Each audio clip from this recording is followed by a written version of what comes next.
I spend a lot of time as a doubles coach teaching my players how to cover the middle and be more aggressive at the net. And one of the most common complaints or replies is I can't do those things because my partner's serve is so weak or their ground strokes are weak and I don't have many opportunities. And so in today's lesson, I'm going to teach you how you can succeed at the net even when your partner has a weaker serve or weaker ground strokes. So let's get started.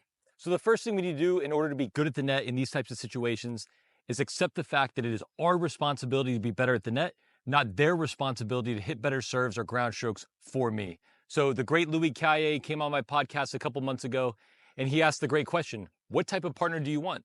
The partner that's only good when you set them up with very, very easy shots, or the partner that can help you out when you're in trouble or you're struggling? And that's exactly the partner that we want to be. So the responsibility is on us, not our partner, to make this work. Once you accept that challenge, things get a lot easier for you as you're trying to develop. So the first thing that I would recommend from an actual skill standpoint is to actually get closer to the net, even though your partner's serve might be weaker.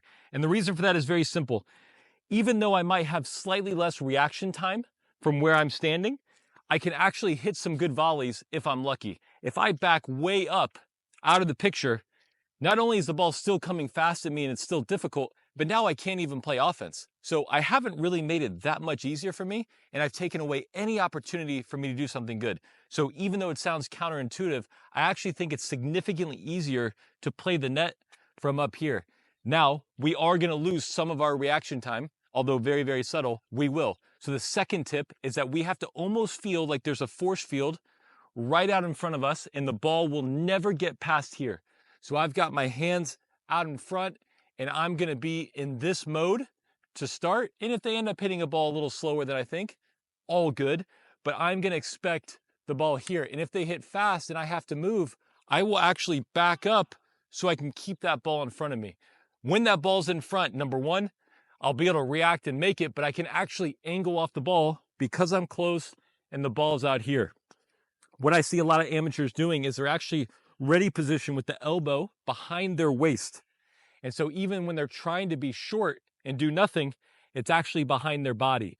I like to have my elbow, if I were to draw a line right here, my ready position is out in front at all times. And even when I turn for the volley, my elbow stays in front of this line right here so that my hands are always in front and I can react to very, very difficult aggressive returns. All right, so now I've got you starting a little closer to the net, even though it seems counterintuitive, and we got our hands and our elbows out in front so we can reflex those volleys and maybe even finish some good points.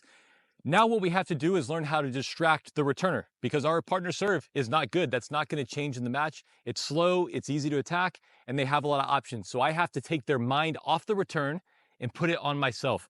So we go regular formation. We could go I down here. We could go Aussie. I just need to make them think and constantly be trying different returns. So my job primarily is, yes, I want to get close, but I also want to just see if I can take their mind off of what's going on. The second way I can do that is by faking. And I have a million ways to fake.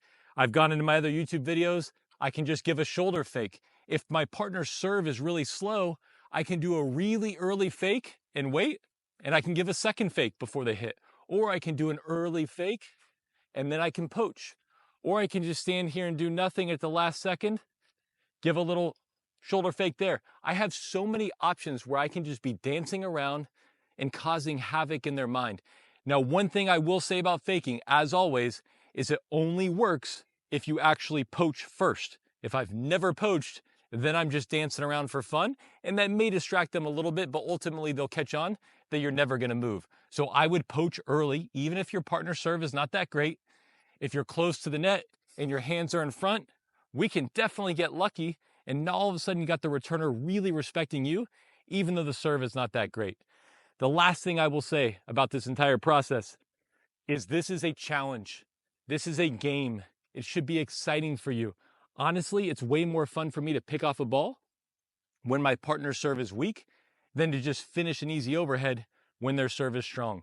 It is a game, and if you feel disadvantaged up there, you are. If you see an opportunity for greatness, that opportunity exists. So your mindset is absolutely everything.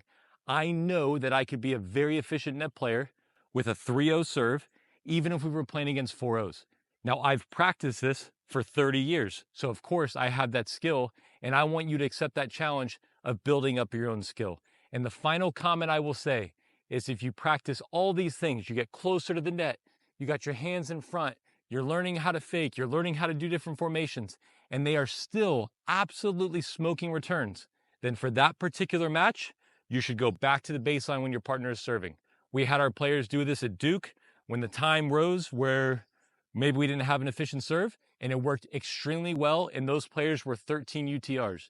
There's no shame in backing up as a last resort if there's no other option. So try these out, take on the responsibility to be great, and see if you can volley a little better even when your partner's serve is a little below average.